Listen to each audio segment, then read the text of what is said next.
상계 최단 조기 전함 라장주 말도 다니 계속 제다기 진서 기베 사람 돌아 편지라 상계 두버라쇼 상계 최단 조기 전함 라장주 말도 다니 계속 나기 진서 기베 사람 긴돌아 편지라 상계 두버라쇼 상계 최단 조기 전함 라장주 말도 다니 계속 나기 진서 기베 사람 긴돌아 편지라 상계 두버라쇼 심장 담제 대화단 대비 규단 담브라 규로지 등한단 등한기 규단 타오라 규로지 등한 매베 대화단 미타오라 규로지 녀린 차단단 다외 땅염란 네버 규로지 파덴자외 나마린 보제다기 지우려 빼면듯이 가딘 준비 고네 제송대 고송 두개모 잔도서 사시 부지 주심에도 다리라버리 쟁이 대견바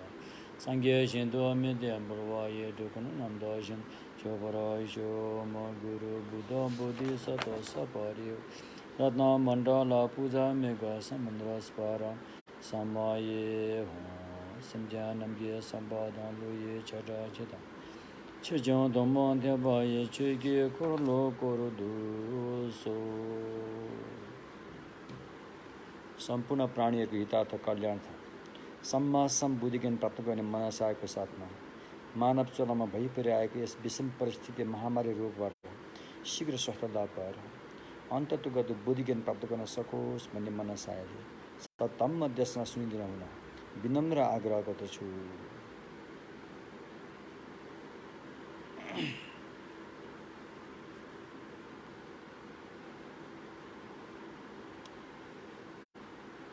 आज दशमीको महत्त्वपूर्ण दिन मानिन्छ।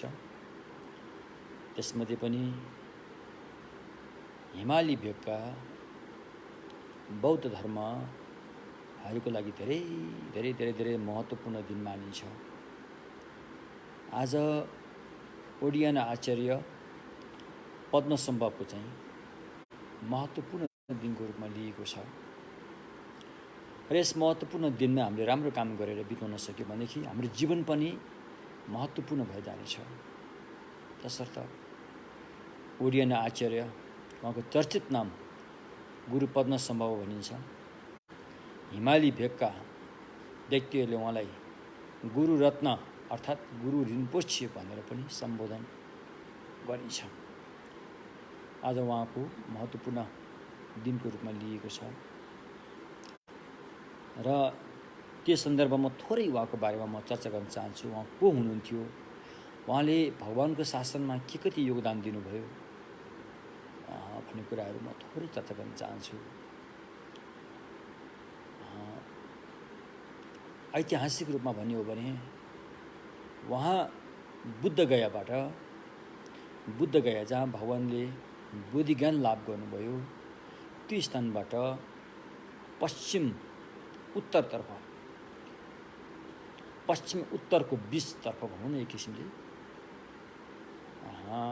त्यो स्थानमा चाहिँ उहाँको जन्म भयो भनिन्छ। हाल आएर त्यो ठाउँ पाकिस्तानमा पर्दछ। अहिलेको लोकल नाम स्वात भ्याली भनिन्छ। पुरानो नाम उड्याना भनिन्थ्यो। उड्याना त्यो चाहिँ वज्रयानसँग धेरै सम्बन्ध भएको स्थान हो उड्याना। त्यहाँका सबै साधक साधिकाहरूले साधना गरेर सबै उडेर गएकोले त्यो ठाउँ नै खाली भएको रे। त्यसैले त्यो ठाउँको नाम उड्याना भनियो। पछि भाषाको उच्चारणमा तलमाथि पर्न गएकोले उर्ग्यान भन्ने शब्द प्रयोग हुँदै गयो। वास्तवमा उडियाना हो क्यारे। र सो ठाउँमा नै गुरु पद्मसम्भवको जन्म भएको भन्ने कुराहरू उल्लेख गरिएको छ। र अधिकांश व्यक्तिहरूले के भन्ने गरेका छन् भन्दाखेरि गुरु पद्मसम्भव चाहिँ चमत्कारिक जन्मबाट जन्मनु भएको हो रे। भगवान बुद्धको मार्गमा जन्मस्थान 4 हुन्छन्। गर्भबाट जन्मिने, अण्डबाट जन्मिने, त्यस्तै अनि उस्मारी सडे गलेका चिजबिजहरूबाट जन्मिने, अनि त्यस्तै गरेर अनि उपपादुक रे चमत्कारिक जन्म भनौँ न, यस्तो किसिमले 4 किसिमका जन्मस्थानहरू छन्। त्यसमध्ये अधिकांशको भनाइअनुसार चाहिँ गुरु पद्मसम्भव नाम पनि त्यस्तै छ। पद्मसम्भव भनेपछि कमलको फुलबाट जन्मेको रे, चमत्कारिक ढङ्गले जन्मनु भयो। र त्यो जन्मस्थानकै नाम चाहिँ दानकोश रे। दानकोश भन्ने कुनै एउटा ठुलो ताल थियो, तलाउ थियो।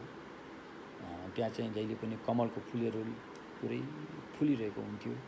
त्यस्तो ठाउँमा चाहिँ उहाँको जन्म भएको रे भन्ने चाहिँ अधिकांशले यसरी मानिएको छ। र त्यो उड्डयनका राजा, उनको नाम इन्द्रभूति भनिन्छ। कतिले इन्द्रबोधि पनि भन्छन्, तर महापण्डित शाक्य पण्डितले भनेअनुसार चाहिँ इन्द्रबोधि होइन, इन्द्रभूति हो भन्नुभएको छ। अब यो इन्द्रभूति नाम गरेका केही राजाहरू, एकजना मात्रैको नाम होइन यो, दुईजना तीनजना कतिको नाम छ। इन्द्रभूति नाम एउटै नाम गरेको राजाहरू त्यो स्थानमा भए। स्वयं भगवानको पालामा पनि त्यहाँ एकजना इन्द्रभूति भन्ने राजा थिए भनिन्छ, जसले भगवान बुद्धबाट ज्ञान सुनेर अनि बुद्धि ज्ञान लाभ गरे, यसै जुनीमा बुद्धि ज्ञान प्राप्त गरे भन्ने कुराहरू पनि उल्लेख गरिएको छ। गुरु पद्मसम्भवलाई आफ्नो बच्चाको रूपमा पालन पोषण लालन पालन गर्ने को नाम पनि इन्द्रभूति भन्ने राजा थिए र उनले गरे भनिन्छ। र उहाँ केही समय आफ्नो पितासँगै बसेर उहाँ आफ्नै अब पिता भनौँ न, उहाँलाई उहाँलाई धर्मपुत्रको रूपमा पालेको थियो भनौँ न। अहिले बुझ्ने नेपाली भाषामा धर्म छोराको रूपमा पालेको रहेछ बुझ्दाखेरि, किनकि उहाँ राजा स्वयं सन्तानविहीन हुनुहुन्थ्यो। उहाँलाई बच्चाको आवश्यक परेकोले अनि त्यो बच्चा पाएकोले त्यो बच्चालाई यसरी पालन पोषण गर्नुभएको रे। अनि उहाँ केही ओडियन देशमै धम्म साधना गरेर अरूलाई धम्म ज्ञान सिकाएर बिताउनु भयो। र उहाँले चाहिँ एउटा के विचार भयो भन्दाखेरि चाहिँ अब त्यस्ता कल्याण मित्रहरू त एउटा सीमित परिवारको लागि मात्रै जीवन खर्चेको भन्ने कुरा अब रहेन। उहाँहरू त विश्वव्यापी हुनुहुन्छ, विश्वको उद्धार गर्नलाई आउनु भएको हुनुहुन्छ। त्यसकारण अब त्यो राजाको दरबारमा मात्रै बसेर भावी राजाको चाहिँ त्यो कुरालाई मात्रै लिएर बसेर त त्यति उचित थिएन। र त्यहाँ एउटा न्यूको आवश्यक थियो। एउटा न्यू पर्यो, त्यो न्यूसँग एउटा दुर्घटना हुन्छ, कोही व्यक्तिको त्यहाँ ज्यानै जान्छ, त्यस्तो एउटा दुर्घटनाको सामना गर्नुपर्ने हुन्छ। त्यो सारा दोष चाहिँ उहाँमाथि थुपारिन्छ, गुरु पद्मसम्भवमा त्यो दोष थुपारिन्छ। त्यही दोष थुपारेको कारणले अनि दण्ड सजाय भोग्नेको कुराहरू आयो। त्यही अनुरूप अनि उहाँलाई चाहिँ राजदरबारबाट निकालिन्छ। अब देश निकाल्दा जस्तै गरिन्छ भनौँ। पछि उहाँ क्रमशः अनि एउटा अनकन्टार शमशान घाटहरूमा बास बस्दै चाड्दै आफ्नो साधनामा लाग्दै उहाँ अगाडि बढ्नुहुन्छ। धेरै गुरुहरूसँग उहाँको चाहिँ कल्याण मित्रहरूसँग उहाँको भेटघाट हुन्छ। उहाँहरूबाट उहाँले ज्ञान लिनुहुन्छ, ज्ञानको आदान प्रदान पनि गर्नुहुन्छ, उता पनि ज्ञान दिनुहुन्छ। एवं प्रकारले क्रमशः अनि उहाँ चाहिँ स्वात भ्यालीबाट निस्केर पूर्वतर्फ आउनुहुन्छ, जहाँ हाल आएर त्यो ठाउँको नाम मन्डी भनिन्छ। भारतको हिमाचल प्रदेशमा पर्छ। मन्डीमा आउनुहुन्छ। मन्डीमा आएपछि त्यहाँको राजा र त्यहाँको जनताहरूलाई सद्धर्म देशना गर्यो भने धेरै उद्धार हुनेछ भन्ने कुरा चाहिँ उहाँको आफ्नो ज्ञानले देख्नुहुन्छ। र त्यहाँ पनि एउटा न्यूको आवश्यक पर्थ्यो, त्यहाँ पनि न्यू चाहिन्थ्यो। न्यू के भयो भन्दाखेरि त्यहाँ त्यस मन्डी देशका राजाको चाहिँ एउटा छोरी हुनुहुन्थ्यो, राजकुमारी मन्दार नाम गरेको। अहिले मन्दार हो भन्ने भाषा मन्दार हो। मन्दार भनेको चाहिँ स्वर्गको फुल भन्ने अर्थ लाग्छ। यस्तै राजकुमारी एकदमै सद्गुणी, धेरै राम्री सुन्दरी, बाहिरी सुन्दरी, भित्री सुन्दरी, मनको सुन्दरी होइन, त्यस्तो हुनुहुन्थ्यो। अनि उहाँ चाहिँ कोहीसँग पनि विवाह नगरेर एउटा चाहिँ तपस्वी जीवनशैली अपनाउनुहुन्छ। र उहाँ चाहिँ हाल आएर छोपेमा भनिन्छ, त्यहाँ अहिले लोकल नाम रिवल्सर भनिन्छ, त्यहाँ चाहिँ एउटा उधारमा गएर चाहिँ उहाँले चाहिँ गुप्त ध्यानवास आफ्नो साधना गरेर बसिरहनु भएको हुन्छ। र उहाँलाई चाहिँ कल्याण मित्र गुरुको नितान्त आवश्यक पनि थियो। र अनि गुरु पद्मसम्भवले यो कुरा जान्नुहुन्छ। यदि उहाँ त्यहाँ गएर मन्दार राजकुमारीलाई सद्ज्ञान धम्म देशना गरिदिनु भयो भने त्यो देशको जो पापी राजा छन् भन्ने एक किसिमले मनमा पाप आइरहेको छ, ती राजाहरू र उसका आफ्ना परिषदहरू सबै चाहिँ धम्ममा आउने छन्। तर त्यसको सामना उहाँको ज्यानको पनि बाजी राख्नुपर्ने हुन्छ।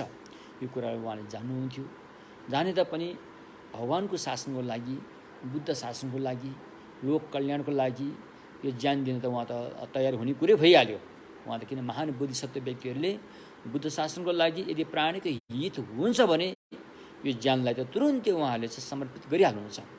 त्यस्तो मनसाय भएर उहाँ चाहिँ मन्डी भन्ने ठाउँमा आउनुभयो। आएर जहाँ राजकुमारी एउटा चाहिँ पहाड कन्दरामा ध्यान गरेर बस्नुभएको थियो, त्यहाँ गएर उहाँलाई चाहिँ शिक्षा, दीक्षा, उपदेशहरू धम्मदेशनाको माध्यमबाट प्रदान गर्नुभयो। र यो कुराहरू त्यति उचित त्यहाँको व्यक्तिहरूलाई त्यति उचित लागेन। किनभनेदेखि राजकुमारी कोहीसँग पनि बिहा नगरेर र चाहिँ ब्रह्मचारी धर्म पालन गरेर चाहिँ बस्नु भएको ठाउँमा फेरि एकजना पुरुष व्यक्ति आएर त्यसो गरेको देखेपछि बाहिरका मान्छेहरूलाई उचित लागेन। नलागेपछि एक कान दुई कान लखान हुँदै त्यो कुरा चाहिँ राजा कहाँसम्म पुग्छ। राजाले यो कुरा थाहा पाएपछि राजा जङ्गिन्छन्। राजा एकदमै होइन उनमा चाहिँ एउटा चाहिँ आफ्नो छोरीप्रति पनि र ती व्यक्ति गुरु पद्मसम्भवप्रति पनि एउटा चाहिँ घृणा पैदा हुन्छ। घृणा पैदा भएपछि अब उनीहरूको आफ्नो एउटा कानुनको हिसाबले अब उनीहरूले चाहिँ अब उनीहरूलाई मृत्युदण्ड दिने नै कानुन लागू गर्छन्। त्यसपछि राजकुमारीलाई लगेर अहिले मन्डी भन्ने ठाउँमा अहिले त्यहाँ रानी कुवा भनिन्छ, त्यहाँ चाहिँ ठुलो खाल्टो गहिरो खाल्टो खनेर त्योभित्र चाहिँ हालिदिन्छन् होइन, त्यहाँ पुरिदिन्छन्। भने गुरु पद्मसम्भवलाई चाहिँ अनि जिउँदै आगो लाउने ढङ्गले अहिले जुन छोपे भन्छ जहाँ पोखरी छ, ताल छ, त्यहाँ चाहिँ तिलै तेलको तेल हालेर चाहिँ अनि जिउँदै आगोमा बालिदिन्छन्। र यस्तो घटना 7 दिनसम्म कति भइसकेपछि पनि अनि गुरु पद्मसम्भवलाई आगोले असर नपारेको कुराहरू त्यहाँ र जति पनि तेलहरू हालियो त्यो बाल्नको लागि सारा तेलहरू चाहिँ एउटा चाहिँ त्यो तेलहरूले चाहिँ पोखरीको रूप लिन्छ, पोखरीको तालको रूप लिन्छ। र त्यो तालमा चाहिँ फेरि कमलको फुल उत्पन्न भएर अनि गुरु पद्मसम्भव चाहिँ भर्खरको यौवन अवस्थाको रूपमा चाहिँ त्यहाँ उहाँ जीवितै रहेको पाइन्छ। र यो सारा जुन दुर्घटना गरियो ती राजाबाट, ती राजाले पनि एकदमै पछि गएर पश्चाताप हुन्छ। उनले जुन गरे यो उचित कार्य भएन भन्ने कुरा उनीमा पश्चाताप हुन्छ। र उनीले आफ्नो देश, आफ्नो राजकुमारी, सारा कुराहरू आफूले लागेको राजाको जुन एउटा चाहिँ पोसाक छ त्यो धरी पनि उहाँलाई चाहिँ समर्पित गरेर चाहिँ अनि गुरु पद्मसम्भवलाई अनि उहाँले चाहिँ कल्याण मित्रको रूपमा चाहिँ अपनाउनुहुन्छ। अनि त्यसपछि अनि गुरु पद्मसम्भवले ती देशका सारा देश र देशवासीहरूलाई सद्धम्म देशना गरेर चाहिँ उहाँहरूको उद्धार गर्नुहुन्छ। मैले छोटकरीमा भन्दैछु, यो तपाईँले विस्तृत रूपमा यो बुझ्ने हो भने पेमा कथन भनिन्छ, त्यसबाट हामीले बुझ्नुपर्ने हुन्छ। मलाई आशा छ भविष्यमा त्यो पेमा कथन चाहिँ नेपालीमा निकाल्न सकौँला भन्ने मलाई आशा पनि छ। त्यसपछि अनि गुरु पद्मसम्भवको चाहिँ अनि नेपालमा ठुलो भूमिका छ। नेपालमा चाहिँ एकदमै ठुलो भूमिका रहेको छ। भनिन्छ कि उहाँ नेपालमा आएर केही नेपाली कल्याण मित्रहरूसँग पनि उहाँले ज्ञान लिनुभएको छ भन्ने कुराहरू छ। ओमकार वज्र, हुङ्कार वज्र भन्नेहरूबाट पनि उहाँले ज्ञान लिनु पनि भएको, उहाँले दिनु पनि भएको, आदान प्रदान गरेको भन्ने कुराहरू पनि उल्लेख भएको छ। र अहिले एकदम प्रख्यात भएको नेपालको विशेष गुरु पद्मसम्भवको तपस्या थलो चाहिँ फर्पिङ भनेर चिनिन्छ। धेरै महत्त्वपूर्ण थलो, यो चाहिँ विश्वव्यापी नै हो, सबैले थाहा पाएको कुरा हो। अनि फर्पिङमा गएर अनि उहाँले चाहिँ ध्यान तपस्या गर्नुहुन्छ।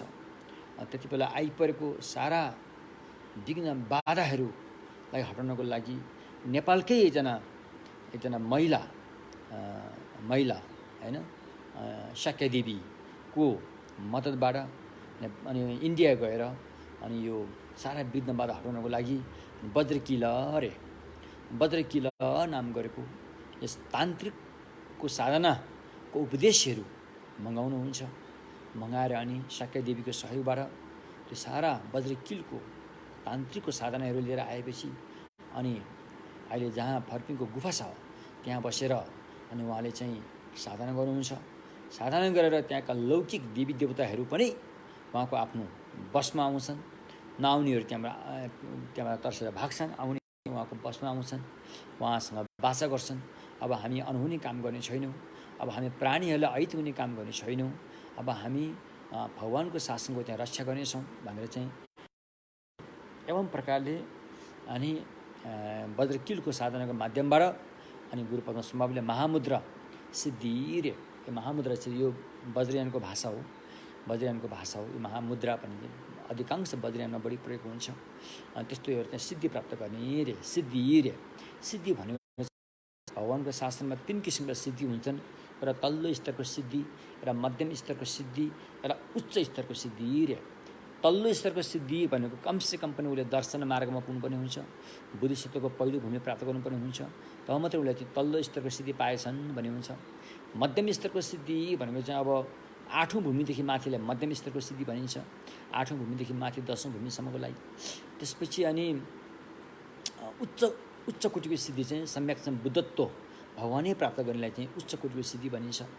त्यसै गरेर अनि गुरु पद्मसम्भवले फर्पिङमा ध्यान गरेर चाहिँ अहिले हामी ऐतिहासिक गुरु पद्मसम्भवको बारेमा कुरा गर्दैछौँ र उहाँहरूको गोप्य जीवनीहरूको कुराहरू अर्कै छन्। फेरि अहिले हामी ऐतिहासिक जुन हामीले देखेको सुनेको सबैको अगाडि घटना घटेको कुराहरूलाई यहाँ भन्दैछौँ हैन। त्यसकारण उहाँले महामुद्रा सिद्धि चाहिँ फर्पिङमा प्राप्त गर्नुभएको रे। त्यसकारण यो वज्रकिल भनेको चाहिँ हाम्रो यो नेपालको चाहिँ एउटा चाहिँ गुरु पद्मसम्भवबाट आएको एउटा मौलिक सिद्धान्त, मौलिक उपाय उपदेशहरू हुन्।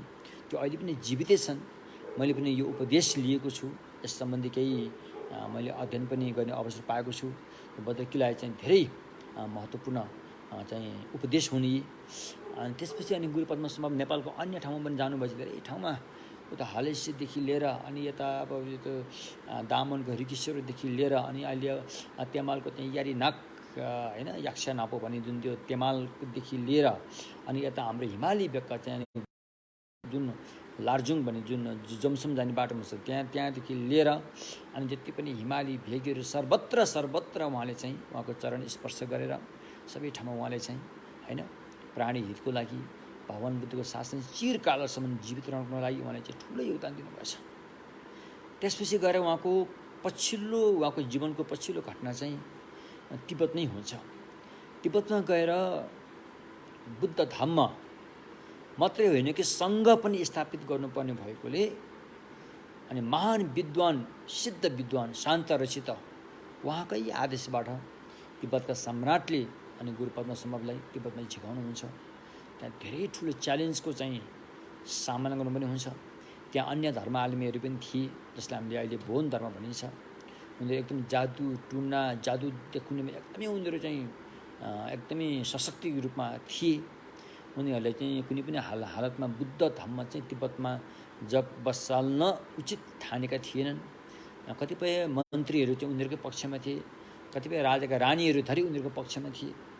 त्यस्तो परिस्थितिमा गुरु पद्मसम्भवले आफ्नो तन मन वचन सारा शक्तिहरू चाहिँ प्रदर्शन गरेर त्यहाँका लोकल देवी देवता दानव दैत्यहरूलाई पनि बसमा पारेर, त्यहाँका व्यक्तिहरू मानिसहरूलाई पनि बसमा पारेर सद्मद्वारा सन्तुष्ट पारेर अनि उहाँ त्यो काममा सफल हुनुभयो। सफल भएर अनि शान्तिरक्षित गुरु पद्मसम्भवबाट चाहिँ त्यहाँ समय नामक एउटा ठुलो बिहार, इन्डियामा ओतन्तपुरी बिहार भन्ने थियो अरे कुनै बेला। त्यो बिहारको नक्सा बमोजिम अनि समय भन्ने त्यो महाबिहारको निर्माण भएछ हैन, निर्माण गरियो। अनि त्यहाँदेखि चाहिँ अनि भगवान बुद्धका वचनहरू जति पनि अन्य भाषामा थिए ती सारा वचनहरू कतिसम्म उपलब्धि हुन्छन् ती सारा वचनहरूलाई अनि त्यो देशका एकदम तीक्ष्ण दिमाग भएका व्यक्तिहरूलाई अनुवादकको रूपमा चाहिँ त्यहाँ शिक्षा दीक्षा दिएर अनि उनीहरूलाई विद्वत्व वर्गसम्म पुर्याएर अनि उहाँहरू र अनि यता इन्डियाबाट नेपालबाट गएका पण्डितहरूको साथसाथमा रहेर अनि भगवानका जति पनि वचनहरू छन् त्यो सबै जति पनि जीवित रहेका छन् त्यो सबै वचनहरू चाहिँ भोट भाषामा सम्बोट लिपि भोट भाषामा अनुवाद गरियो अरे। यो ठुलो योगदान हो। गुरु पद्मसम्भवले दिएको सबभन्दा ठुलो योगदान चाहिँ यो हो कि मैले बुझेअनुसार भगवानका जति पनि वचनहरू जीवित थिए, उहाँको हातमा उपलब्धि थियो, ती सारा वचनहरू चाहिँ भोट भाषामा अनुवाद गरियो। त्यो लोकल मातृभाषा हो त्यो, त्यहीँ के लोकल व्यक्तिहरूले बोल्ने आफ्नै भाषामा चाहिँ यो अनुवाद गरियो। अब त्यहाँका व्यक्तिहरूले चाहिँ अनि के अरे यो चाहिँ संस्कृति घोकिरहनु परेन होइन। अब त्यो पढ्नलाई भारततिर कुदिरहनु परेन, नेपालतिर आइरहनु परेन। आफ्नै देशमा आफ्नै मातृभाषा, आफ्नै आमाले सिकाएको भाषाबाट, आफ्नै लिपिबाट सिकाउन यो कार्यमा चाहिँ सफल भयो। यसको ठुलो हात चाहिँ गुरु पद्मसम्भवको छ। त्यसकारण उहाँलाई चाहिँ कहिलेकाहीँ हामीले उहाँले बुद्ध शासनलाई ठुलो योगदान दिएकोले उहाँलाई दोस्रो बुद्ध पनि भनिन्छ होइन। त्यसकारण बुद्ध शासनलाई ठुलो योगदान दिएको व्यक्तिलाई चाहिँ के भनिन्छ त? दोस्रो बुद्ध नि भनेर नामले चाहिँ सम्मान गरिन्छ। हो त्यसरी चाहिँ त्यहाँ धेरै कुराको सामना गर्नु पर्यो उहाँहरूले, धेरै कुराको। त अन्ततगत त्यही हो, फेरि अनित्य भने त्यही हो।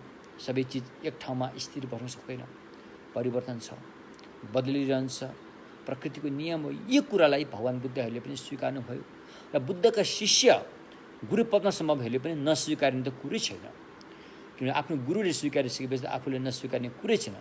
त्यसकारण गुरु पद्मसम्भवले पनि अनित्यको बोध गराउनको लागि, अरूहरूलाई चाहिँ अल्छी आलस्यबाट जगाउनको लागि अनि उहाँले तिब्बत छोड्नुभयो उहाँले। अब यसमा धेरै कुराहरू छन्। कसरी छोड्नुभयो त भन्दाखेरि धेरै कुराहरू छन्। तर उहाँ जसरी जानुभयो उहाँको चाहिँ शरीर पछि यहाँ भेटिएन। अब अभिधम्म अनुसार के बताइन्छ भन्दाखेरि चाहिँ अहिले पनि मैले भने 4वटा जन्मस्थानहरू छन्। आमाको गर्भबाट, अन्डाबाट, उष्माबाट र अनि चमत्कारिक जन्म अरे। यो 4वटा जन्मबाट जन्म हुने व्यक्तिहरू मध्ये आमाको गर्भबाट जन्मिएको चाहिँ मरेपछि उसको शव यहाँ रहन्छ। अन्डाबाट जन्मेको पनि मरेपछि उसको पार्थिव शरीर यहाँ रहन्छ। उष्माबाट जन्मेको पनि मरेपछि उसको पार्थिव शरीर यहाँ रहन्छ। तर उपपादुक जन्म अरे चमत्कारिक जन्मबाट जन्मेका व्यक्तिहरूको चाहिँ ऊ देहान्त भएपछि उसको पार्थिव शरीर चाहिँ यहाँ रहँदैन अरे। त्यो चाहिँ अटोमेटिक रूपमा त्यो चाहिँ बिलाएर जान्छ। अनि कस्तो जन्म हो त यो भन्दाखेरि जुइते के हो अरे उपपादुक जन्मको चाहिँ यो 6वटै इन्द्रिय एकैपल्ट बन्छ र यो विनाश हुँदाखेरि पनि एकैपल्ट त्यो चाहिँ बिलाएर जान्छ अरे। अन्य 3टा जन्म चाहिँ 6वटा इन्द्रिय क्रमैसँग बन्ने भएकोले मृत्यु पनि क्रमैसँग भएर अनि शरीर यहाँ बाँकी रहन्छ। तर उपपादुक जन्म हुने व्यक्तिहरूको चाहिँ शरीर रहँदैन। उपपादुक जन्म त्यो भयो। तर गुरु पद्मसम्भव चाहिँ यसरी देहान्त भएको हो त भन्दाखेरि अब यो पेमा कथन विभिन्न उहाँको चाहिँ जीवनको घटनाहरूसँग हामीले तुलना गरेर हेर्ने हो भने चाहिँ उहाँले चाहिँ यो यसरी देहान्त पनि भएको होइन भनेको छ। उहाँ देहान्त पनि भएको होइन रे।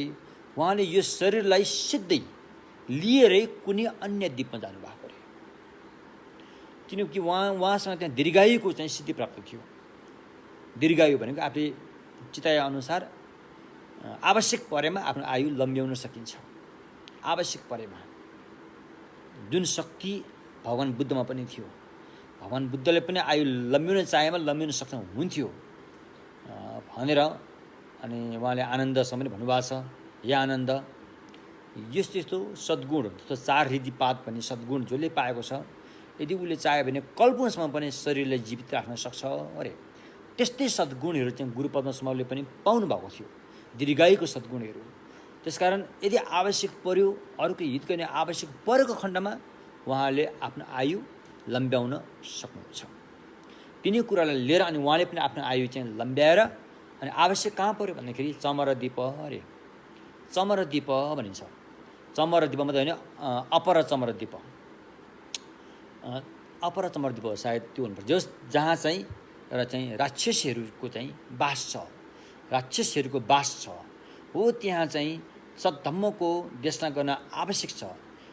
त्यहाँ सद्धम्म देशना गरिने भने फेरि त्यहाँ चाहिँ अब राक्षस भनेको त अब शरीर त राक्षस, खासै के भन्दा मन राक्षस हो नि त। मन अज्ञान भएपछि मन राक्षस भयो, त्यस्तो हो। त्यस्तै अलिकति मनमा एकदमै नराम्रो अवस्था भएका व्यक्तिहरू चाहिँ त्यहाँ बस्दा हुन् अनि उनीहरूलाई राक्षस भनेर दर्जा दियो। त्यही होइन, राक्षस भनेर दर्जा दियो। उनीहरूलाई चाहिँ सद्ज्ञान सिकाए भने उनीहरू पनि राम्रो हुन्छन् भनेर अनि उहाँहरूलाई चाहिँ सद्ज्ञान सिकाउन जरुरी छ, त्यो आवश्यक छ भन्ने कुरा महसुस गरेर अनि गुरु पद्मसमाको आफ्नो पहिलाको प्रणिधान पनि होला कि म भविष्यमा यस्ता व्यक्तिहरूलाई मैले उद्धार गर्न सकौँ भने त्यो पनि होला। र तिनीहरूको पनि आफ्नो कर्म गुरु पद्मसमाबाट सद्ज्ञान सिक्ने कर्म पनि लिएर आएका होलान्।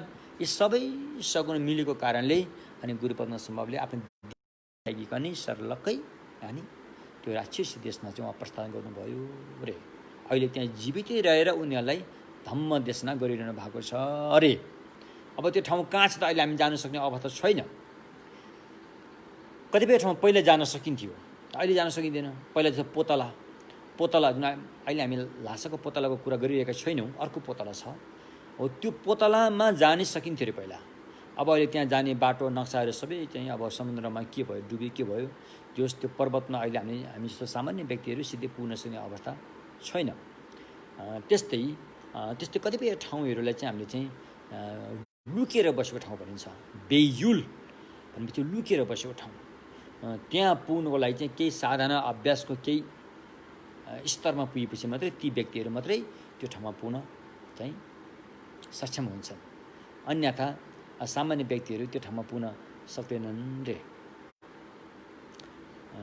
त्यसकारण अनि त्यसरी चाहिँ गुरु पद्मसमा प्रस्थान गर्नुभएको हो। तर उहाँ जानुभन्दा पहिला अनि उहाँले चाहिँ विभिन्न पहाड, हिमाल, पानी, जमिन, हावा, मान्छेको मनमा अनि उहाँले चाहिँ विभिन्न सद्ज्ञानीहरू चाहिँ त्यहाँ राखिदिएर जानुभयो भनिन्छ। जति बेला आवश्यक पर्थ्यो त्यो बेलामा त्यो सद्ज्ञानीहरू प्रयोग भयो र त्यसपछि चाहिँ त्यहाँ तत्कालै आवश्यक परि नहालेकोले ती ज्ञानीहरू भविष्यमा आवश्यक पर्छ भन्ने दृष्टिकोणले त्यसरी त्यहाँ राखियो। अनि स्वयं उहाँले भविष्यवाणी गर्नुभयो कि भविष्यमा फलानु व्यक्तिहरू आएर चाहिँ यो सद्ज्ञानको खोजी गर्छ र उसले प्राप्त गर्छ भनेर पनि त्यस्ता व्यक्तिहरूलाई पनि भविष्यवाणी गर्नुभयो, जसलाई अहिले हामीले तेर्तुन भनिन्छ होइन। एवं प्रकारले चाहिँ अनि गुरु पद्मसम्भवको चाहिँ त्यो ठुलो भूमिका रहेछ। भगवान बुद्धको शासनलाई दिएको योगदान, विशेष गरेर हिमाली भेगका बौद्ध धर्मलाई दिएको योगदान चाहिँ ठुलो छ होइन। अनि त्यसकारण अनि हामीले चाहिँ आज उहाँको धेरै महत्त्वपूर्ण दिन हो। उहाँको महत्त्वपूर्ण दिन भएकोले दशमी पनि हो र उहाँको महत्त्वपूर्ण दिन पनि परेकोले महत्त्वपूर्ण दिनमा महत्त्वपूर्णै शिक्षाको अध्यापन र साधना गरेर चाहिँ यो दिन बितायो भनेदेखि हाम्रो जीवन पनि अवश्य पनि सफल हुन्छ। उहाँको केही प्रसाद हामीले पनि पाउनेछौँ, किनभनेदेखि उहाँहरूमा त करुणाको अङ्कुश त भइरहेकै हुन्छ होइन, हर पल हर चाहिँ भइरहेकै हुन्छ। हाम्रो मनमा श्रद्धा होइन, श्रद्धाको चाहिँ अब श्रद्धाको मुन्द्रो बन्यो भने त अङ्कुशले त तानिहाल्छ नि। त्यस्तै गरेर चाहिँ हाम्रो मनमा चाहिँ श्रद्धा विश्वास आउनु पऱ्यो अरे। हस् त यति भन्दै गुरु पद्मसम्भवको छोटो जीवनी, एकदमै छोटो जीवनी मैले यहाँ प्रस्तुत गरेँ। अब यसपछि हाम्रो आजको मूल विषयमा जाउँ। हामी अहिले एकदमै गम्भीर विषयको बारेमा चर्चा गर्दैछौँ। गम्भीर विषय हो, एकदमै गम्भीर विषय हो। गम्भीर विषय किन हो भन्दाखेरि चाहिँ यो चाहिँ सामान्य व्यक्तिहरूको दिमागले हतपत नपचाउने कुरो हो। त्यसैले यो गम्भीर विषय त्यो के हो? प्रज्ञा रे। अहिले हामी प्रज्ञा र प्रज्ञाले के थाहा पाउँछ त्यो थाहा पाउने स्थानको बारेमा हामी चर्चा गर्दैछौँ। प्रज्ञा स्वयं पनि गम्भीर विषय हो, प्रज्ञाले बोध गर्ने स्थान पनि गम्भीर विषय हो। प्रज्ञा स्वयं पनि अनात्मा ज्ञान हो र प्रज्ञाले बोध गर्ने स्थान चाहिँ अनात्मा हो। यी दुई कुरा चाहिँ गम्भीर विषय हो। त्यसमध्ये पनि हामी नेपालीहरूको लागि त झनै गम्भीर भयो, किनभने हामीले यस्तो यी शब्दहरू, यी भाषाहरू त हाम्रो चाहिँ परिवारमा त सुन्न पाएको छैन। हामीले पढ्ने पाठ्यपुस्तकमा पनि यो हामीले सुनेका छैनौँ होइन। अब हामीले चाहिँ हाम्रो घरमा चाहिँ होइन, अब बाहुन बाजेहरू बोलाएर सत्यनारायण के गराउँथ्यो, उनीहरूबाट पनि हामीले सुनेका छैनौँ होइन। अब कतिपय त हाम्रो घरमा लामा गुरुहरू पनि आएर पूजा गर्दा हुन्, ती लामा गुरुहरूले पनि फेरि प्रष्टसँग भनेर हामीले सुन्ने अवसर पाउन अब गाह्रै भएको होला, यति शैली थिएन होला आफ्नो परिस्थिति अवस्था अनुसार। त्यसकारण अनि हामीले चाहिँ यो बिल्कुल हाम्रो लागि नौलो भयो। नौलो भएर पनि हामीलाई अलिकति अप्ठ्यारो हुन स्वाभाविक कुरा हो। तर अप्ठ्यारो तबसम्म हुन्छ जबसम्म बानी पर्दैन। बानी परेपछि सबै सजिलो हुन्छ, फेरि सबै सजिलो हुन्छ। भगवान्ले हामीलाई धम्म देशना गरेको यो अप्ठ्यारो होस् भनेर देशना गरेको होइन। भगवान्ले त खुल्लम खुल्ला बुझ्ने भाषामा खुल्लम खुल्ला रूपमा चाहिँ भगवान्ले चाहिँ कुनै पनि कुरा नलुकाइकन सर्वत्र विश्वव्यापी रूपमा चाहिँ भगवान्ले सच्चाइको चाहिँ उहाँले चाहिँ देशना गर्नुभएको हो। सच्चाइ यो हो। किनकि जब हामी नक्कली कुरालाई सच्चाइ भनेर पक्र्न पुग्छौँ अनि त्यहाँबाट भ्रान्ति पैदा भएर हामी त्यसलाई मजासँग पक्र्न पुग्छौँ अनि पछि हामी के हुन्छ, धोका खान्छौँ। त्यसैले हामीलाई पीडा हुन्छ, समस्या हुन्छ। पटक पटक जन्म लिइरहनु पर्छ, पटक पटक आँसुको धारा बगाइरहनु पर्छ, पटक पटक रगतको खोला बगाइरहनु पर्छ, पटक पटक हड्डीका थुप्रा जम्मा गरिनुपर्छ, पटक पटक संसारिक घर पनि बनाइरहनुपर्छ, फेरि भत्के फेरि बनायो, फेरि भत्के फेरि बनायो होइन। यो कहिले सकिने काम होइन यो। त त्यसो भएकोले अनि भगवान्ले चाहिँ अनि हामीलाई चाहिँ सच्चाइको बाटो यो हो, सुख प्राप्त गर्ने बाटो। सुख मात्रै होइन, परम सुख, परम सुख, त्यो पनि दिगो। कहिले पनि त्यो सुखबाट वञ्चित हुन नपर्ने, एकपल्ट मात्रै त्यो अवस्थामा पुग्न साथै कहिले पनि फर्किन नपर्ने त्यस्तो सुख। अहिले हाम्रो यो संसारीय सुख त्यस्तो हुँदैन, दिगो हुँदैन। एकपल्ट एकछिन सुख भोग गरे फेरि फर्किहाल्छ, दुःखमै पुगिहाल्छ, फेरि एकछिन सुख भोग गरे फेरि दुःखमै पुगिहाल्छ, फेरि दुःखमा पुगिहाल्छ। त्यस्तो अस्थायी होइन। भगवान्ले देखाएको, भगवान्ले हामीलाई चिनाउन खोजेको सुख त पवित्र स्थायी सुख हो। त्यो एकपल्ट मात्रै हामीले प्राप्त गर्नुपर्छ, त्यहाँबाट कहिले पनि पतन भएर फर्किनु पर्दैन। त्यस्तो खालको कुरा भएकोले यो गम्भीर छ यो। त्यसैले हामी त्यस्तो बारेमा हामी कुरा गर्दैछौँ। हामीले अहिले बाहिरको शत्रुहरूलाई एक ठाउँमा थन्काएर भित्रको शत्रुलाई कसरी चाहिँ हटाउने भन्ने बारेमा हामी कुरा गर्दैछौँ। भित्रको शत्रुको चाहिँ जुन स्रोत के रहेछ भन्ने बारेमा हामी कुरा पनि गर्दैछौँ।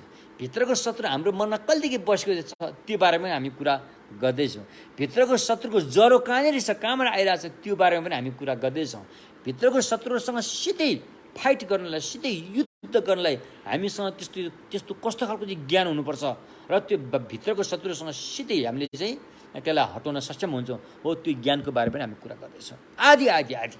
तसर्थ अनि आज हामी चाहिँ विशेष गरेर यो प्रज्ञा पारमिताको प्रज्ञा पारमिता सेदाप्की फारुत सिम्पा अरे वास्तविक प्रज्ञा पारमिता चाहिँ भगवान् बुद्धको भूमिमा मात्रै हुन्छ है। त्यहाँ अब आचार्य दिगनागले भन्नुभएको छ, सेर फारुल छिन्गी मे हिस्से दिने देशिष्य होइन। अनि वास्तविक प्रज्ञा पारमिता चाहिँ तथागत सुगत भगवान् बुद्धको अद्वैय ज्ञानलाई नै भनिन्छ। अद्वैय ज्ञान, वास्तविक प्रज्ञा पारमिता भनेको बुद्ध भूमिमा पुगिसकेपछि मात्रै त्यसको पूर्णता प्राप्त हुन्छ। र त्यहाँ पुग्नुभन्दा पहिला प्रज्ञा पारमितामा बताएका ग्रन्थहरू, धर्मशास्त्रहरू अनि प्रज्ञा पारमिताको अभ्यास गर्ने साधनाहरू यस्ताहरूलाई पनि भावी असली प्रज्ञा पारमिता चाहिँ त्यहीँबाट प्राप्त गर्नुपर्ने भएकोले यसलाई पनि प्रज्ञा पारमिता भनेर एउटा प्रज्ञप्ति नाम भनिन्छ यसलाई होइन, एउटा नामकरण चाहिँ गरेको छ होइन। जस हामीले युमपत्ती भन्दा सोरठेली छ, त्यसलाई पनि प्रज्ञा पारमिता भनिन्छ। अब प्रज्ञा पारमिताको साधना गरेपछि त्यसलाई पनि प्रज्ञा पारमिता भनिन्छ होइन। यसरी हाम्रो पुग्ने पर्ने बिन्दु चाहिँ बुद्ध भूमिमा हो। र त्यहाँ पुग्नको लागि अभ्यासमा अपनाइने साधनाहरूलाई पनि के भनिन्छ त, प्रज्ञा पारमिता नै भनिन्छ। त असली प्रज्ञा पारमिता, वास्तविक प्रज्ञा पारमिता चाहिँ हामीले कहिले पाउँछौँ?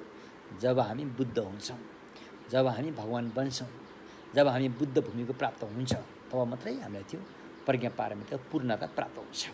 त्योभन्दा पहिला अलि अपुरै भएर आउँछ तसर्थ अब यो प्रज्ञा पारमितालाई अर्को भाषामा अनात्मा ज्ञान पनि भनिन्छ।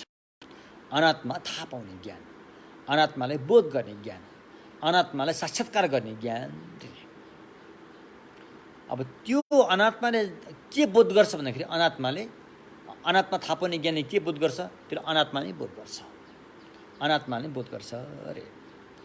किन जरुरी छ अनात्मा बोध गर्न भन्दाखेरि किनकि सारा समस्या चाहिँ आएको रहेछ भगवानको सम्यक मार्गमा।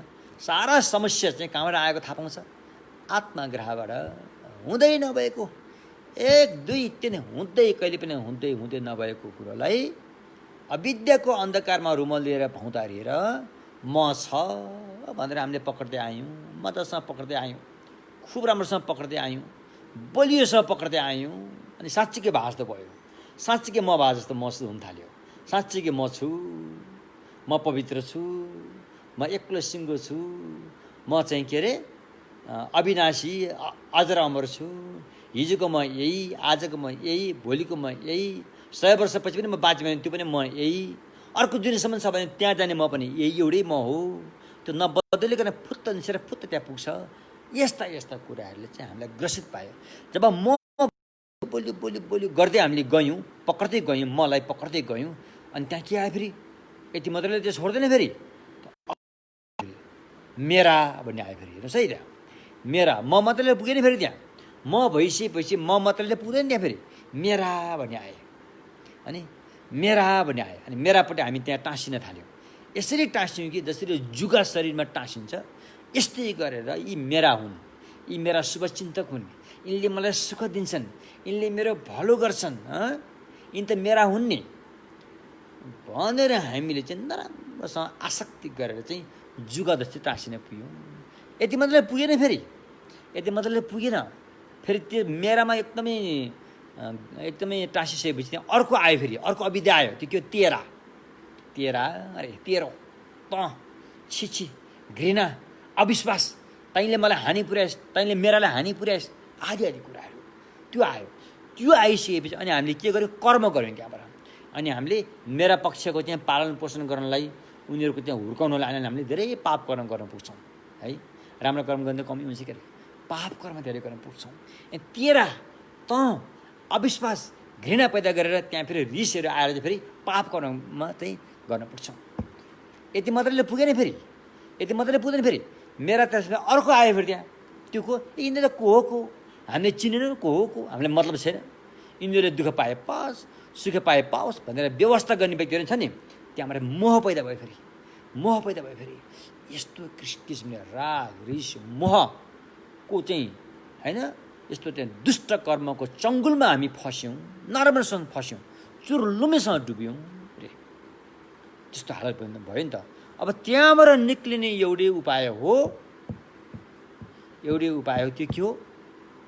सम्यक मार्गमा सम्यक प्रज्ञाको साधना गर्नु रे। अरू कुनै पनि उपाय छैन यहाँबाट उम्किने।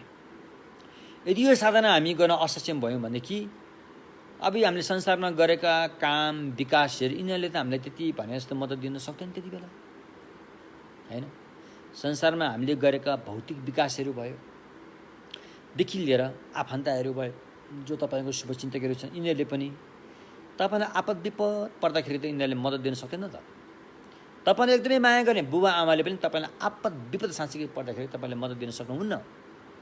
त्यति मात्र होइन, तपाईँ आफैले माया गरेर पालन पोषण गरेर होइन, कोरी बाटी चिटिक्क गरेर मेकअप सेकअप लाएर सुट बुट लाएको यो शरीरले पनि तपाईँलाई आपद विपद पर्दाखेरि यो शरीरले पनि मद्दत दिन सक्दैन त। त्यसो भएकोले हामीलाई मद्दत दिने हाम्रो दिगो साथी, दिगो मित भनेको चाहिँ सम्यक मार्ग हो, जुन मार्गमा हामीले अभ्यास गरेका छौँ। त्यसले मात्रै हाम्रो अन्तिम सारथी हुने। त्यही भएर धम्मं शरणं गच्छामि भनेर धम्मको शरण, अन्तिम हाम्रो शरण धम्मको शरण जानुपर्ने कारण के हो? धम्मले मात्रै हामीलाई साथी गर्छ। अरू सबैले हामीलाई धोका दिन्छन्। धोका दिन नचाहे तापनि परिस्थितिले धोका दिएरै छोड्छ। त्यस्तो भएकोले अनि आज हामी यो गम्भीर विषयको बारेमा चाहिँ चर्चा गर्दैछौँ। अब हामी सत्यको सच्चाइ के हो त अरे, सच्चाइको बारेमा हामी आज चाहिँ चर्चा गर्छौँ। सच्चाइलाई भगवानको भाषामा पारमार्थिक सत्य भनिन्छ। सच्चाइको नाम के हो त? पारमार्थिक सत्य। सत्य धन धम्पे देनपा अरे सच्चाइ। हामी त्यसको बारेमा चाहिँ हामी आज मोटामोटी रूपमा चाहिँ चर्चा र परिचर्चा गर्नेछौँ रे। अब सच्चाइ अब यहाँ चाहिँ दुई किसिमको सच्चाइ राखियो नि त। एउटा चाहिँ व्यावहारिक रूपमा लिनुपर्ने सच्चाइ छन्, एउटा चाहिँ फेरि भगवान बुद्धहरूको हेराइबाट होइन स्वीकारेको सच्चाइ छ। व्यावहारिक रूपमा चाहिँ अहिले लोकले जे स्वीकारेका छन् त्यसलाई स्वीकार्नै पर्ने हुन्छ, त्यसलाई मान्नै पर्ने हुन्छ होइन। त्यो कस्तो भन्दाखेरि आगोले पानी निभाउँछ भन्ने त उल्टो भयो नि त। लोकले मान्दैन, आगोले पानी निभाउँछ, तर पानीले आगो निभाउँछ, त्यसलाई स्वीकार्नु पर्यो होइन। अनि बिउ रोपेपछि बिरुवा हुन्छ होइन। जुन यो लोकले स्वीकारेको छ नि, लोकले जसलाई सच्चाइ मानेको, सत्य मानेछ, त्यो लोकमा पनि त्यो केही ग्रुपले मात्रै मानेर हुँदैन होइन। लोकमा सबैले स्वीकारेको, बिउ रोपेपछि बिरुवा आउँछ, बिरुवा आएपछि फल फल्छ, फल फलेपछि अनाज के भनेर त्यो स्वीकार्छ, पानीले आगो निभाउँछ भनेर स्वीकारिन्छ। यी सच्चाइहरू चाहिँ व्यावहारिक सच्चाइ हो। पहिलो यो सच्चाइ बुझ्नुपर्छ। यो सच्चाइ नबुझिकन वास्तविक सच्चाइमा हामी पुग्न सक्दैनौँ त भनेर आचार्य नागार्जुनले मूल प्रज्ञामा भन्नुभएको छ नि। कुञ्जब लाने मातेन पर धम्पी ध्वनि तो व्यावहारिक सच्चाइको सहयोग लिए बिना पारमार्थिक सच्चाइको बोध गर्न असम्भवै छ। त्यसैले सुरुमा व्यावहारिक सच्चाइले हामीले बुझ्नु पर्यो। व्यावहारिक सच्चाइले के भन्छ? पाप गर्यो भने त्यसको फल दुःखै पाउँछ, पुण्य गर्यो भने त्यसको फल सुखै पाउँछ।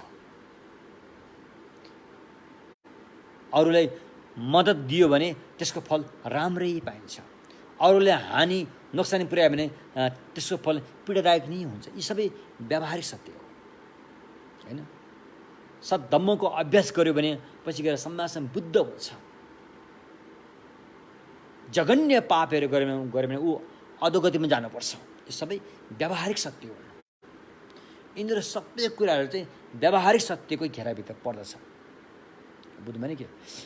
त्यसैले अब व्यावहारिक सत्य एउटा भयो। व्यावहारिक सत्य वास्तविक सत्य, व्यावहारिक सत्य फेरि वास्तविक सत्य होइन, तर लोकले त्यसलाई चाहिँ सत्य हो भनेर स्वीकार्दछ, लोकले त्यसलाई मान्दछ। भगवानले पनि जे लोकले मान्छ म पनि त्यसैलाई मान्छु, किनकि म लोकसँग वाद विवाद गर्न चाहन्न भन्नुभएको छ। त्यसकारण लोकले जेलाई सच्चाइ मानिरहेको छ त्यो हामीले पनि मान्नै पर्ने हुन्छ। त्यसलाई मानेर त्यसैलाई खुड्किलो बनाएर अनि माथि गएपछि अनि पारमार्थिक सत्यमा हामी पुग्छौँ होइन। अनि पारमार्थिक सत्यमा पुगिन्छ। त्यसकारण अब यो व्यावहारिक सत्य र पारमार्थिक सत्य रे।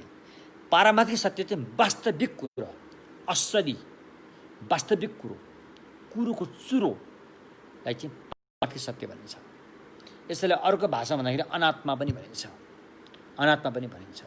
यसलाई अर्को भाषामा प्रयोग गर्दाखेरि धर्मता पनि भनिन्छ। यसलाई अझ अर्को भाषामा प्रयोग गर्यो भने धर्मधातु पनि भन्न सकिन्छ। यसको थुप्रै नामहरू छन्। यसलाई कहिलेकाहीँ समन्त भद्र पनि भनिन्छ, फेरि कहिलेकाहीँ यसलाई पनि सुगत गर्व पनि भनिन्छ। फेरि यसको विभिन्न पर्यायवाची नामहरू छन्। तर भन्न खोजेको चाहिँ पारमार्थिक सत्य रे। एउटा व्यावहारिक सत्य, एउटा पारमार्थिक सत्य। यो दुवै सत्यको आधार के त भन्ने बारेमा आज हामी यहाँ चर्चा गर्नेछौँ है त।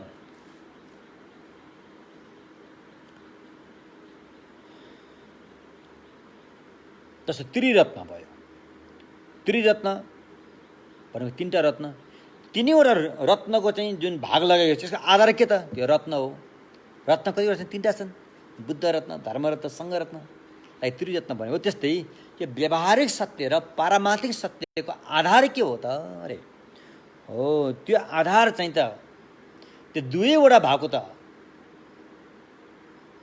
वस्तुस्थिति रूपमा त भन्न सकिँदैन। तर एउटा भाषा यहाँ प्रयोग भएको छ, स्यान्सेलवे लोङोर भनेको छ। अब यो अलिकति भाषा गाह्रो छ यो फेरि। स्यान्सेलवे लोङोर रे। स्यान्सेल अब यो बौद्ध धर्मको यो प्रामाणिक शास्त्रको यो टेक्निकल ल्याङ्ग्वेज हो। स्यान्सेल, सेलवा, चिच्छन् पनि, यी सारा कुराहरू चाहिँ यो टेक्निकल ल्याङ्ग्वेजहरू हुन्। त्यसकारण स्यान्सेल भनेको चाहिँ के हो त भन्दाखेरि म तपाईँलाई बुझाउने कोसिस गर्छु। हामीले कुनै पनि हामीले देखेको, भोगेको, सुनेको त्यो विषयहरूको बारेमा जब हामी सुन्छौँ, जब हामी देख्छौँ, जब हामी अनुभव गर्छौँ, त्यो कुराको छर्लङ्गै एउटा रूप चाहिँ हाम्रो दिमागमा प्रिन्ट हुन्छ, छाप पर्छ। बुझ्नुभयो नि के? जस्तो कि अब तपाईँले चाहिँ के अरे यो पानी हाल्ने कप, यो कप भनेर तपाईँले देख्नु भएको छ। कप भने तपाईँलाई थाहा छ, यो कपको डिजाइनर, रङहरूमा सबै तपाईँलाई थाहा छ। र मैले तपाईँलाई भने, ए फलाना यो कप ल्याउन त, मलाई ल्याउनुहोस् भनेर मैले तपाईँलाई हराउन साथै अनि तपाईँले के सुन्नु, यो खेन्पोले चाहिँ कप माग्यो भनेर तपाईँको दिमागमा छर्लङ्गै त्यो कप चाहिँ आइरहेको हुन्छ कि दिमागी कप भनौँ न। हो त्यो कपको स्यान्सेल रे, कपको अन्य पोह, संस्कृतमा स्यान्सेल अन्य पोह भनिन्छ। कपको अन्य पोह, त्यो कप नै तपाईँको दिमागमा छर्लङ्गै आउँछ। कसरी आउँछ? अरू सबैलाई हटाएर, यो कप बाहेक अरू सबै कुरालाई हटाएर छर्लक्कै यो कप चाहिँ दिमागमा आइपुग्छ। अरे यो कपको छाप, छाया भनौँ न, एक किसिमले दिमागमा आयो। आइसकेपछि ओ मलाई खेन्पोले चाहिँ कप ल्याऊ भन्यो, यही कप ल्याऊ भन्यो भनेर तपाईँले बाहिरको कप र दिमागी कपलाई तपाईँले मिक्स गर्छ। अरे खेम्पोले मलाई यही नै कप ल्याऊ भनेको, यही त्यही एउटै हो। उसले त्यति बेला उसले कप लिन जाँदाखेरि छुट्याउँदैन, दिमागी कप र बाहिर भएको कप उसले छुट्याउँदैन, मिक्स गर्छ। मिक्स गरेर अब कप लिन जाँदाखेरि दिमागी कप त भेट्दैन, भेट्ने चाहिँ बाहिरको कप भेट्छ। हो त्यस्तै जुन दिमागी कप छ त्यसलाई चाहिँ यो भोट भाषामा चाहिँ, यो टेक्निकल भाषामा स्यान्सेल भनिन्छ। संस्कृतमा अपोह या त अन्य पोह भनिन्छ। बुझ्नुभयो के? त्यस्तै अब यो साम्वृत्ति सत्य, के अरे व्यावहारिक सत्य र पारमार्थिक सत्यको पनि एउटा चाहिँ आधार छ हैन। यसको आधार पनि काल्पनिक आइबने भने त्यो छापको हिसाबले चाहिँ यसको आधार राख्न सकिन्छ हैन। हो त्यो भनेको, किनकि यो व्यावहारिक सत्य र पारमार्थिक सत्य भनेको चाहिँ हाम्रो दिमागले बनाएको हो। फेरि त्यो वस्तुगत त्यो होइन, बाहिरको वस्तुगत त्यो होइन। किनभने हाम्रो हेराइबाट है भन्नु न, अब चाहिँ चन्द्रकृतिले भन्नुभएको छ नि, थौवा जुन्पे जिन्ताङ्गी सुन्ज्या। अरे हाम्रो दिमागको परिकल्पनाको हेराइबाट स्वीकारेको विषय त्यो भयो साम्वृत्ति सत्य। अनि थौवा याङदपे जिन्ताङ्गी सुन्ज्या त्यो पारमार्थिक सत्य, सम्यक हेराइबाट स्वीकारेको विषय त्यो पारमार्थिक सत्य भयो। त्यसकारण यो दुई सत्य पनि आफै त्यहाँ उपस्थित होइन, दिमागले चाहिँ दिमागको हेराइ बुझाइबाट, हाम्रो मनको हेराइ बुझाइबाट नै त्यहाँ दुई सत्यको चाहिँ त्यहाँ के भयो त व्यवस्था गरेको हो। कुन दुई सत्य? व्यावहारिक सत्य, पारमार्थिक सत्य। व्यावहारिक सत्य चाहिँ एक किसिमले लोकले स्वीकारेको सच्चाइ भयो। पारमार्थिक सत्य चाहिँ नि भगवानहरूको अर्हत आर्य बुद्धिसत्वको हेराइमा चाहिँ स्वीकारेको भयो, त्यो पारमार्थिक सत्य भयो। हो यस्तै किसिमले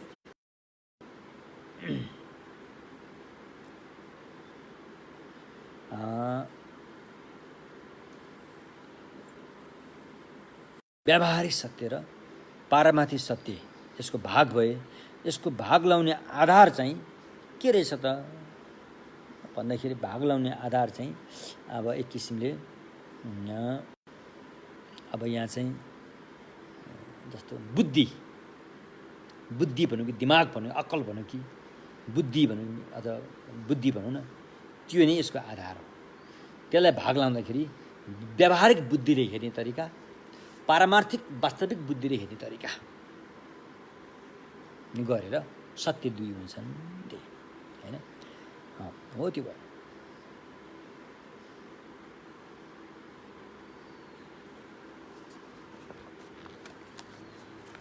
अब यो ल्याङ्ग्वेज, यो भाषाहरू चाहिँ अलिकति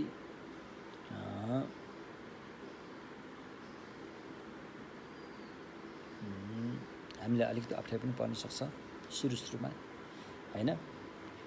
तर अप्ठ्यारै पर्यो भने पनि त त्यसको फल त राम्रो छ नि पछि हैन। दबाई खाँदा तितो हुन्छ, जति तितो दबाई खाए उति रोग छिटो निको हुन्छ भनेर मैत्री बुद्धले महायान सूत्र अलङ्कारमा बताएको छ। जति तितो दबाई खाए उति रोग छिटो निको हुन्छ अरे भने जस्तै जब हामी यस्ता कुराहरूको अप्ठ्यारो महसुस गरेपछि हामी चाहिँ अलि सच्चाइको नजिक पुग्न खोजिरहेका हुन्छौँ। बुझ्नु भएन कि? त्यसो भएकोले अनि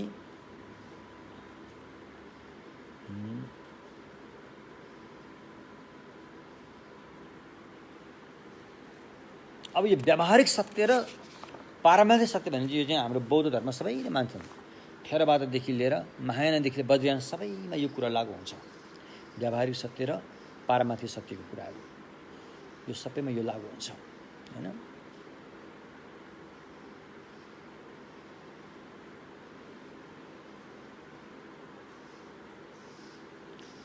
तर जब हामी बुद्धको भूमिमा पुग्छौँ, जब हामी बुद्ध भूमिमा पुग्छौँ, उसको लागि व्यावहारिक सत्य र पारमार्थिक सत्यको भिन्नता हुँदैन। त्यति बेला एक रसमा लान्छ, एक रस हुन्छ।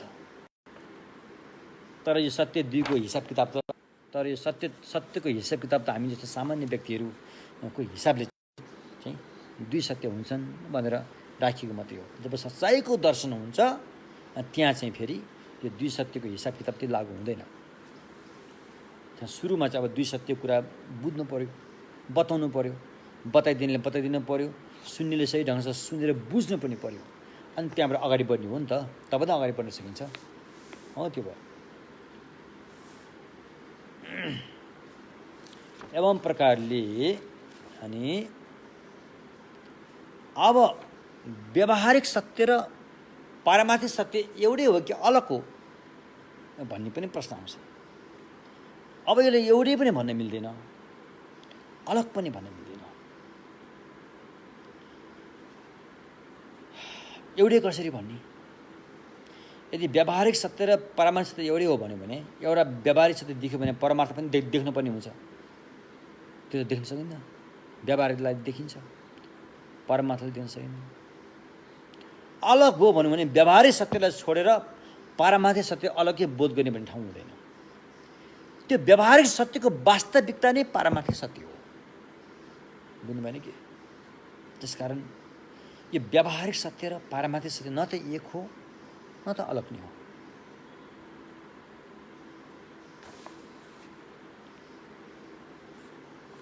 एवं प्रकारले हैन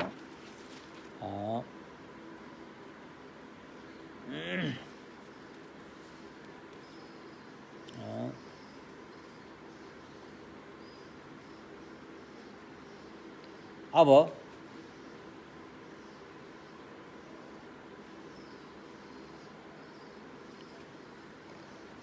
समवृत्ति, कहिलेकाहीँ यसलाई समवृत्ति सत्य पनि भनिन्छ।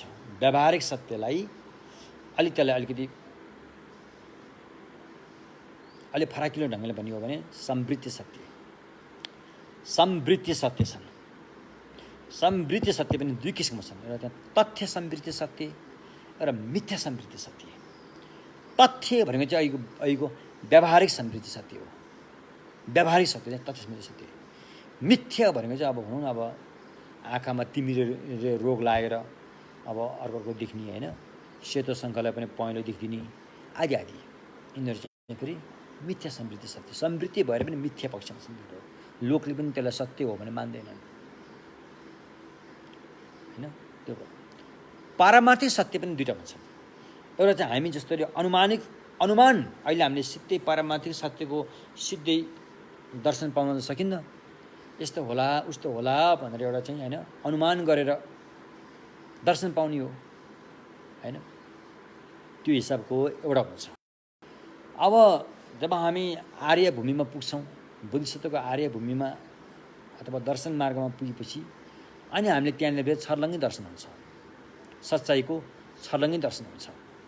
त्यहाँनिर दर्शन पाउनु अलिकति फरक होला, त्यस्तो कुरा। त्यो हिसाबले पनि दुई किसिमका भनेर यहाँ राख्न पनि सकिन्छ।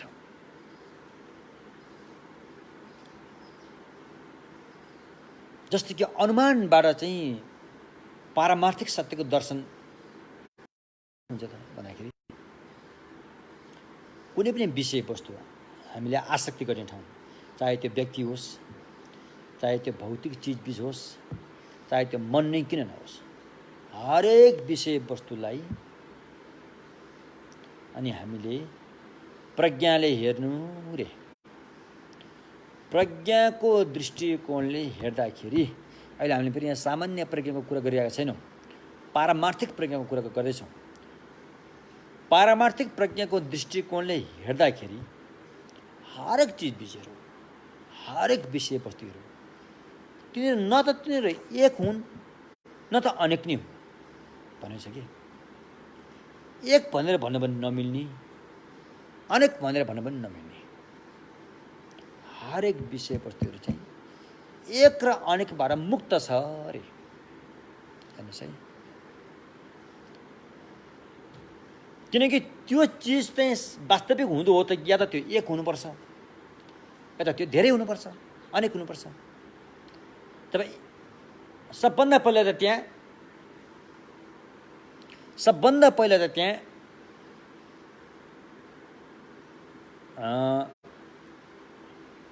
एक भन्ने नै सिद्ध हुँदैन, बुझ्नु भएन? एक भन्ने नै सिद्ध हुँदैन। ल तपाईँ भन्नुहोस् न, केलाई एक भन्नुहुन्छ त? जस्तो हामीले यो भौतिक वस्तुलाई एउटा जाँच गरेर हेरौँ। भौतिक वस्तुलाई चाहिँ छोटो सानो सानो सानो सानो अणु अणु परमाणु, अहिले त झन् यो क्वान्टम भन्ने कुरो पनि आएको छ, परमाणुको पनि परमाणु, त्यसलाई चाहिँ अन्तिममा पुगेपछि निर्भागीय भनिन्छ।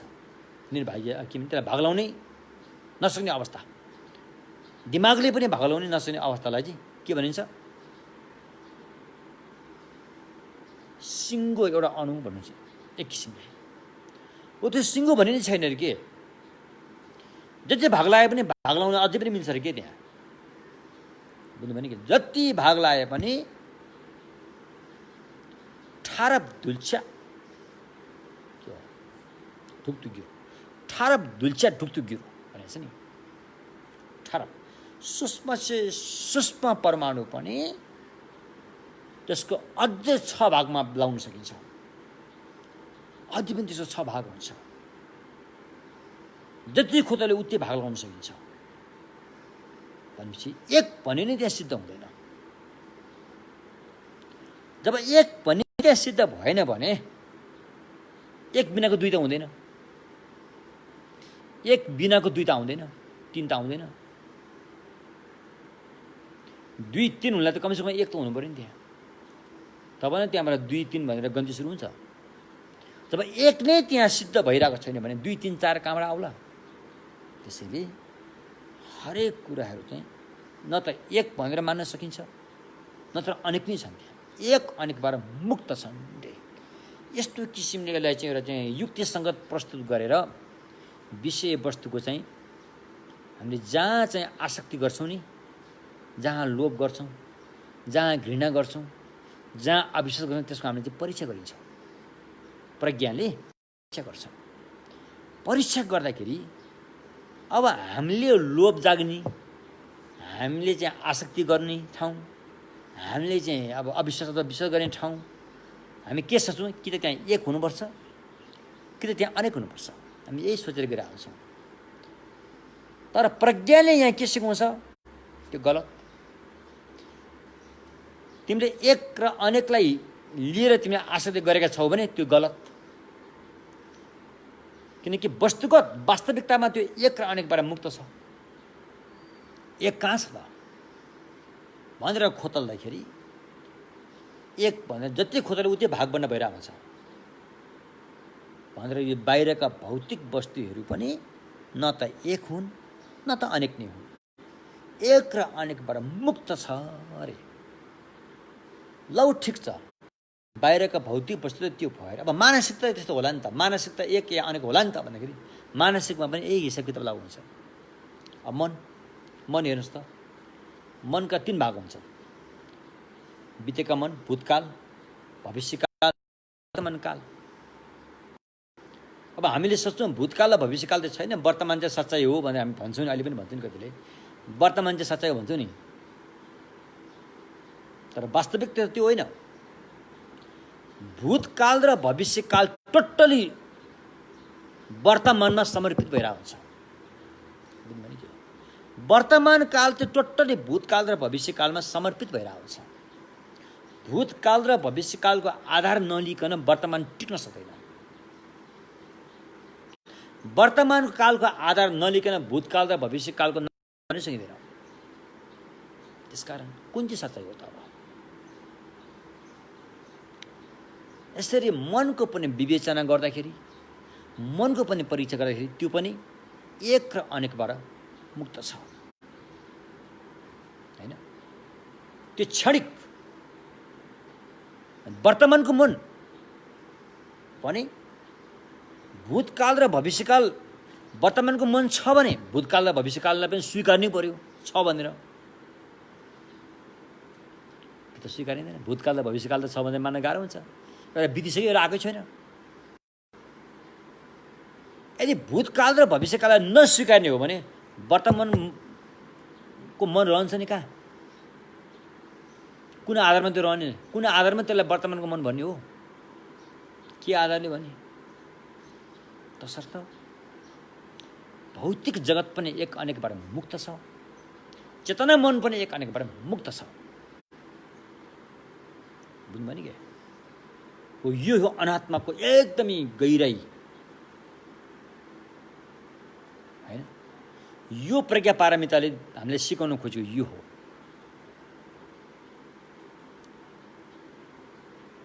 तसर्थ यो किन यो सिकाउन हामीले सिक्न किन जरुरी छ भन्दाखेरि हामीमा समस्या छ, हामीमा आसक्ति आउँछ, हामीमा चाहिँ अविश्वास आउँछ, घृणा आउँछ। यो कसरी आइरहेछ भन्दाखेरि त्यसको सच्चाइ नबुझ्नाले आएको हो। त्यो विषय वस्तुको सच्चाइ नबुझ्नाले नै, भ्रममा पर्नाले नै हामीलाई समस्या आइरहेको हो। यदि हामी त्यसको सच्चाइ बुझौँ र त्यसको चाहिँ गहिराइसम्म पुगेर हामीले चाहिँ यसलाई बोध गर्न सक्यौँ भनेदेखि जुन आसक्ति गर्ने ठाउँ नै त्यहाँ उपस्थित टिक्न सकिरहेको अवस्था हुँदैन भने कसलाई आसक्ति गरेर अविश्वास आउँछ, कसलाई आसक्ति गरेर घृणा आउने हो, कसलाई आसक्ति गरेर लोभ आउने हो?